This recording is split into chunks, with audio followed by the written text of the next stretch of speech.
Assalamualaikum warahmatullahi wabarakatuh. Pada kesempatan kali ini kita akan belajar materi fluida dinamis. Ya, sebelumnya sudah belajar fluida statis, bahwasanya fluida statis yaitu fluida yang diam atau tidak bergerak. Sementara fluida dinamis adalah fluida yang bergerak atau mengalir. Di dalam fluida dinamis, pada kesempatan kali ini kita akan membahas tentang debit fluida. Yang pertama ya. Apa itu debit fluida? Ya, debit fluida adalah jumlah volume fluida yang mengalir setiap waktu. Jadi dalam waktu 1 detik mampu menampung berapa meter kubik volume dari sebuah fluida. Ya, fluida ini yang termasuk fluida adalah zat gas dan zat cair. Ingat itu ya. Nah, dari definisi ini bisa kita rumuskan, yaitu Q sama dengan V bagi T, di mana Q-nya itu adalah debit fluida, V-nya volume. Jadi di sini volume dibagi waktu. Kemudian ada rumus yang kedua, yaitu Q sama dengan V kali A. Nah, V di sini itu dia adalah kecepatan. Sementara A di sini adalah luas pipa, luas menambang pipa. Di sini keterangannya ya.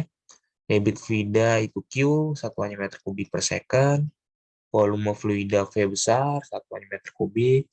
V kecil, V kecil itu kecepatan fluida, satuannya meter per second. T itu waktu, satuan second.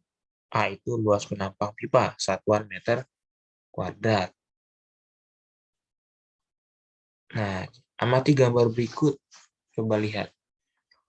Ini ada orang sedang ngapain? Ya, betul. Ini orang sedang menyiram tanaman. Menyiram tanaman yang dilakukannya adalah tidak membuka ujung selang atau lubang selang secara keseluruhan, akan tetapi menutupnya sebagian. Nah, apa tujuannya? Nah, apa tujuannya?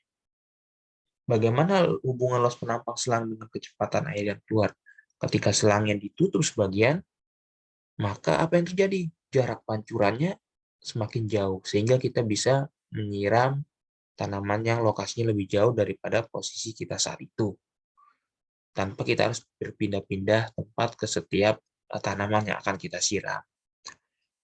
Nah, karena jaraknya semakin jauh, maka kecepatannya semakin besar. Jadi kecepatannya semakin besar. Akan tetapi luasnya sebagian ditutup, artinya luasnya semakin kecil. Luas semakin kecil, tapi kecepatannya makin besar. Maka itu hubungannya adalah ya luas penampang berbanding terbalik dengan kecepatan air yang keluar dari selang. Luasnya makin kecil, kecepatannya makin besar. Oke gitu ya. Sehingga dapatlah rumus yang tadi ini. Q sama dengan V kali A. Jadi ketika kecepatan kecil, A-nya akan menjadi besar. Atau sebaliknya gitu ya. Ya, kemudian kita belajar bersama kontinuitas. Ya. Nah, ini ada dua pipa besar dan pipa kecil ya. Pipa ada besar dan kecil. Nah, zat cair atau fluida masuk dari pipa besar, kemudian keluar menuju pipa yang kecil. Nah, tadi ya, berdasarkan hubungan antara kecepatan dengan luas, ketika luasnya besar, kecepatannya kecil. Namun ketika luasnya kecil, kecepatannya besar. Akan tetapi nanti debitnya akan sama, baik yang keluar dari pipa 1 maupun yang keluar dari pipa 2. Nah, inilah persamaan kontinuitas. Debit airnya sama, pipa 1 maupun pipa 2. Q1 sama dengan Q2. Nah, rumus yang digunakan adalah A1 kali V1 sama dengan A2 kali V2. Nah, ini adalah keterangannya untuk Q dan A dan juga V. Seperti itu.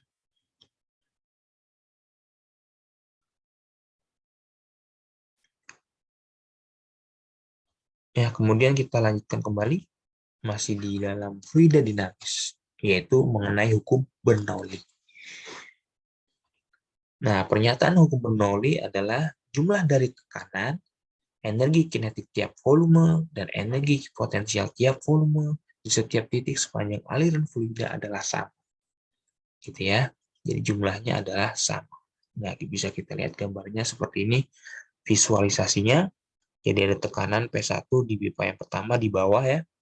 Dia punya luas juga A1, kemudian ada kecepatannya V1, ada ketinggiannya dari dasar ya, H1, kemudian naik ke arah vertikal ke atas. Nah, di sini ada P2, tekanan di pipa 2, ada luasnya juga, ada kecepatannya juga, ada ketinggiannya dari dasar pipa 2. Tentunya lebih tinggi dari pipa yang pertama di dasar. Nah, inilah yang kita rumuskan. Ya, hukum Bernoulli ya. Jadi P ditambah setengah rho V kuadrat tambah rho kali G kali A sama dengan konstan. Artinya ketika dijumlahkan, pipa yang pertama sama dengan pipa yang kedua. Gitu. Ini semua yang dijumlahkan, maka hasilnya akan sama. Tentunya di sini tekanan, kemudian setengah rho V kuadrat ini juga rumus tekanan, rho GH juga rumus tekanan. Jadi rumus tekanan yang dipengaruhi oleh kecepatan, rumus tekanan yang dipengaruhi oleh ketinggian, seperti itu.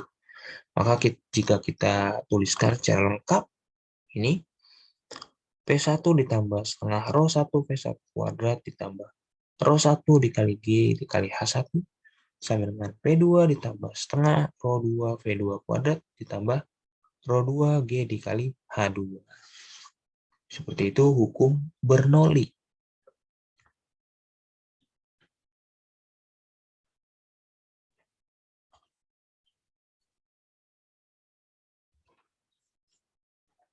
Baik, kita coba membahas soal tentang debit air atau debit fluida dan hukum Bernoulli ya.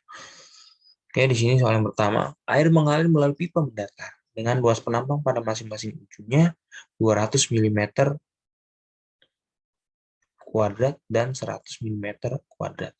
Jika air mengalir dari penampang besar dengan kecepatan 2 meter per second, ya penampang besar, maka kecepatan air pada penampang kecil adalah, kita lihat yang 200 mm ini, milimeter kuadrat ini lebih besar ya dari 100.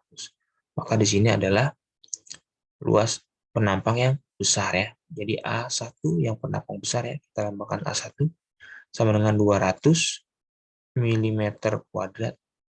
Kemudian A2 itu 100 mm kuadrat. Ingat, ini ketentuannya kita buat yang pertama yang besar, yang kedua yang kecil. Maka kita konsisten dengan kecepatannya. Maka V1 itu yang besar. Ya, kecepatan yang besar, kecepatan melalui pipa yang penampang besar, itu 2 meter per second. Berarti yang ditanya adalah V2, kecepatan pada penampang pipa yang kecil. Nah, di sini kita gunakan persamaan kontinuitas gitu ya. Yaitu apa? A1 dikali V1 sama dengan A2 dikali V2. Masukkan angkanya 200, A1-nya V1-nya 2, A2-nya 100, V2-nya ditanya. Nah, untuk persamaan kontinuitas, itu luasnya tidak perlu diubah ke dalam meter kuadrat. Yang penting, luas kanan dan luas kiri satuannya sama, yaitu milimeter kuadrat pada kasus ini. 200 dikali 2, yaitu 400, sama dengan 100 V2. Berarti apa? Maka V2 itu 400 bagi 100. Ya, di mana V2-nya 400 bagi 100 adalah 4 meter per second. Yaitu jawabannya adalah E. Gitu ya. Semoga bisa dipahami. Ya, contoh yang kedua.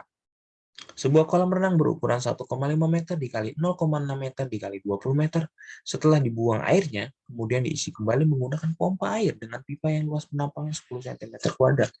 Jika kelajuan air yang keluar dari pompa 10 meter per second, kolam akan penuh dalam waktu berapa menit? Baik, dilihat di sini yang diketahui ada volumenya ya. Volume daripada kolam itu V, volume itu 1,5 dikali 0,6 dikali 20, yaitu 18 meter kubik gitu ya. Lalu kemudian ada luas A 10 cm kuadrat.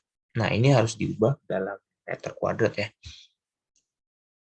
Berarti dibagi 10.000 ya, gitu. Meter kuadrat. Ini bisa kita coret 1 nolnya, sehingga A-nya menjadi tinggal 1/1000. Nah, nggak apa-apa gini ya, 1/1000 meter kuadrat. Oke, baik.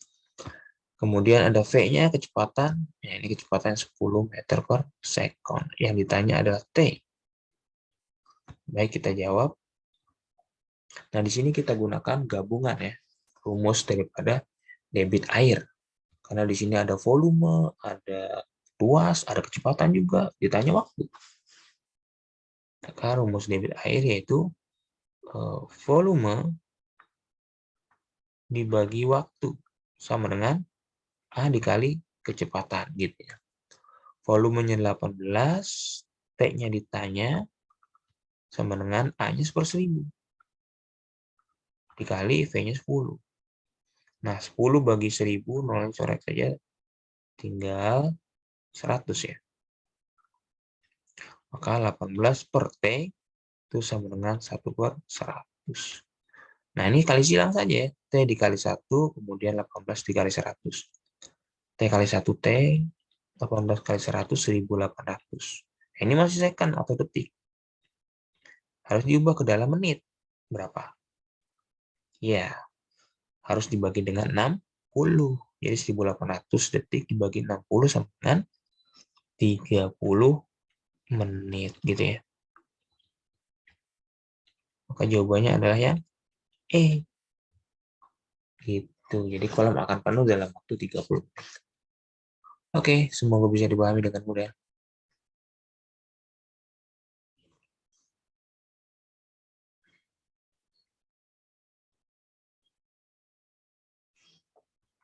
Baik, kita lanjutkan pembahasan kita di nomor 3 ya, tentang hukum Bernoulli. Nah, oke. Sebuah pipa selindis diletakkan datar, lihat gambar ya, dan dialiri air dengan kecepatan aliran di A 3 meter per second. Nah, ini adalah VA ya.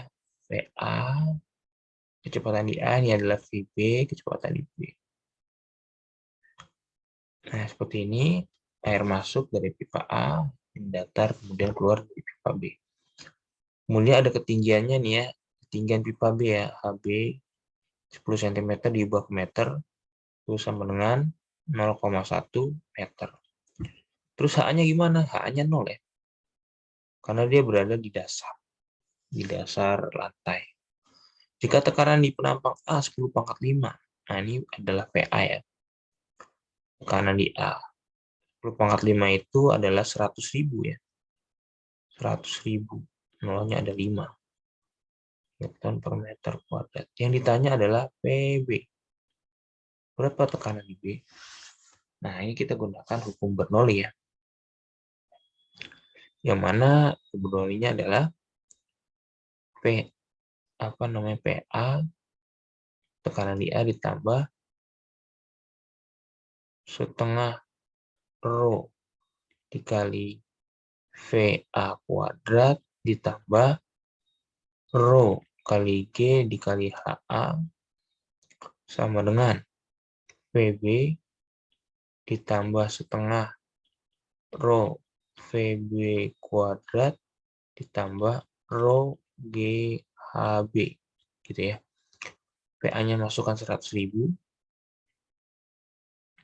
tambah setengah.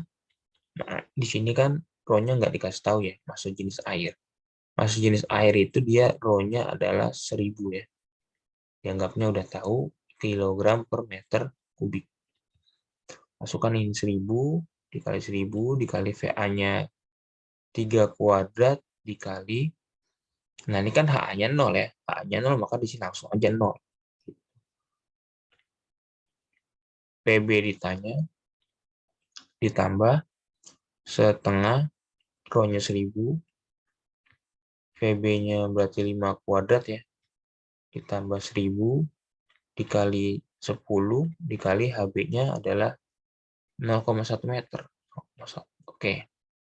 Nah, ini 100.000 ditambah 3 kuadrat 9 dikali 1000 9000 dibagi 2 4500